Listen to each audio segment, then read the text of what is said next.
Hi everyone, welcome back to Off Brand Bubbly.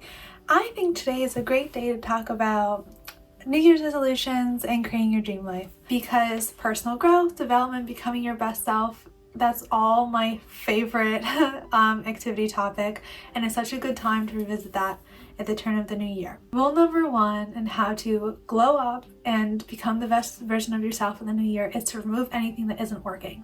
That can be scary, and it can also be really painful in terms of letting go of relationships that don't serve you. I know I recently had to let go of a friendship that was really near and dear to my heart for quite a while, and I was trying really hard to fix it and to seek counsel on how best to communicate with this person so that there was less drama and strife in our relationship. But at the end of the day, I just thought that at this point in our life we're maybe not meant to be in each other's circles. So I think you need to just sit in faith sometimes, even if it's scary to let go of things that aren't serving you anymore.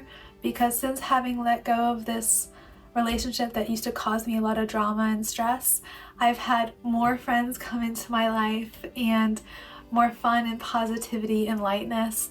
So I'm very grateful for it. And I think that sometimes we might hold on to things for longer than we ought to, but just keep faith that, a better, happier, hotter version of yourself is waiting for you in the future, and you don't want to keep around stuff that's pulling you down.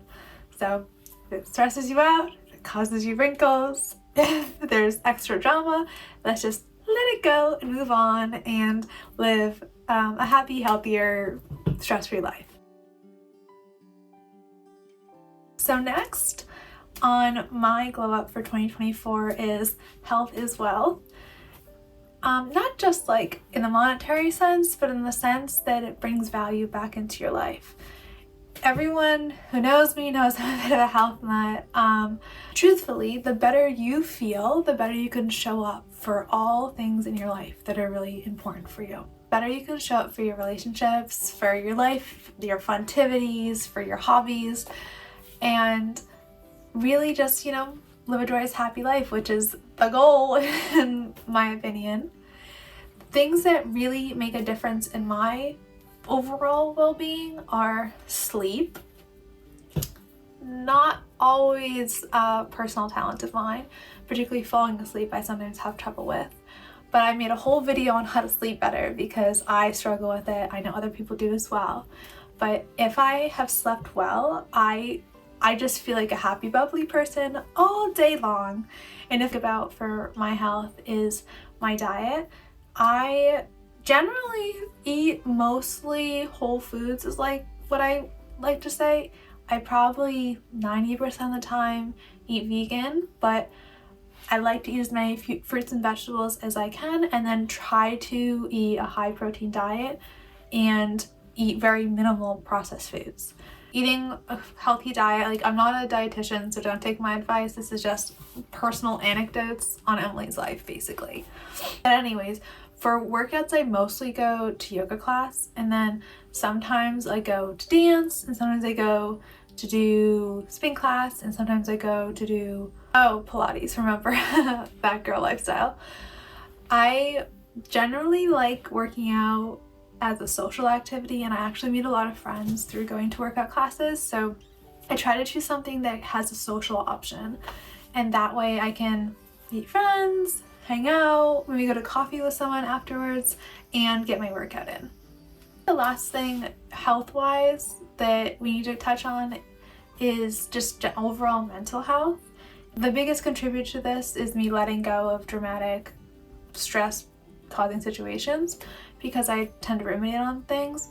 But if you are trying to get more in touch and be a generally happier person, some things that help my mental health are journaling, going to church, prayer, sometimes talking to my therapist helps, sometimes she makes it worse. So you really have to find, I think, someone who speaks to you in order for that to be productive. But there's so many different types of therapists and everything. You have to find what best suits you, and as of now I have not, so that's still a work in progress. And again, I'm not an expert, these are just things that help me. One theme that I would like for this year is for it to be fun and easy. I do make things harder for myself sometimes than they need to be, and something that has brought a lot more joy into my life is to just kind of surrender and go more with the flow of life, which I'm working on. So when I'm trying to add more fun into my life, I just really focus on things that feel good and really resonate with myself and feel easy. If something feels like a chore to do, then it's clearly not bringing me joy. I know a lot of people say like, oh, it makes me feel so good to be productive. And it's like, yeah, I did laundry today, I did meal prep, I organized this drawer, and then I felt good afterwards.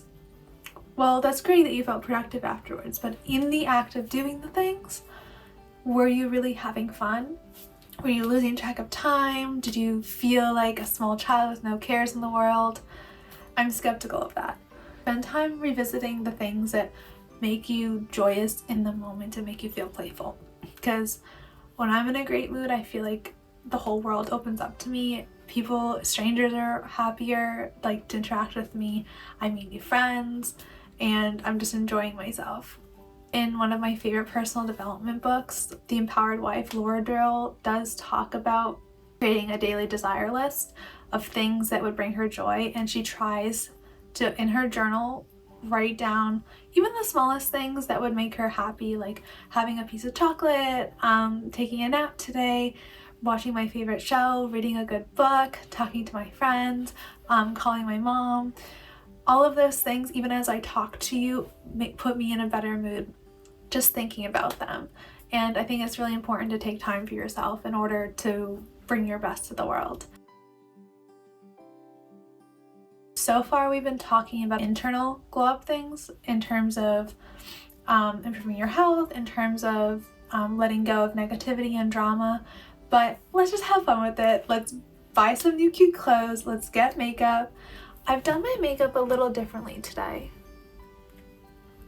Can you tell? Does it look exactly the same? I don't know. Some things that I'm doing this new year to kind of do a bit of a physical glow up is to schedule all my beauty appointments in advance instead of waiting till I need them to schedule them. Because if you have a good glam squad, you know that they schedule out months in advance. So right when I'm getting the service done, I schedule the next one so that I know they're on the books and then I'm gonna be taken care of, and I'm not gonna be left with like roots that are grown out an inch and need to be desperately colored. That's a great tip if you want to generally look your best. Also, kind of revamping your wardrobe, I'd suggest you throw out things that don't fit, don't bring you joy, and aren't enjoyable to wear, or that don't suit your color palette or the personal brand you're trying to create. I think learning my colors has saved me more money than like any other fashion tip. But if you know that, your example, a cool winter, you know that you cannot wear orange, which my mother loves, but whenever I wear orange, I just look like a sickly person. So not ideal. Getting your color analysis done, you can do that at certain stores, but you can really online take a few little quizzes and you'll have a color analysis done easy peasy. Also, Sephora has a really great service to do makeup overs if you want to learn new makeup tricks or get new products. I personally am not very good at makeup, so whenever I try something new, I don't really know what to do basically. So having someone kind of lead me by the hand and guide me and show me different techniques and how to wear my makeup is really helpful. The last step in the Glow Up series is going to be Dare to Dream. And this is really just back to making sure that you're walking in the correct direction to obtain your overall goals for the new year. I always have my vision board going on Pinterest. This is a great way to help manifest your desires. I know that a lot of people enjoy the collage, but I like to be able to update mine like as the year goes on, so having a digital copy is really helpful for me. Also because it's always on my phone, so if I ever want to revisit it and get kind of outfit inspiration or kind of spend some time daydreaming about my dream house, it's easier to have it on my phone than it is to have it on my wall somewhere, you know? But just having it somewhere where you see it often helps you to stay positive and daydream about the future. To wrap up this video, I hope that you are enjoying the new year and your resolutions are well underway. And if you're looking for ways to glow up in the new year, being the best version of yourself in 2024. So, bye guys!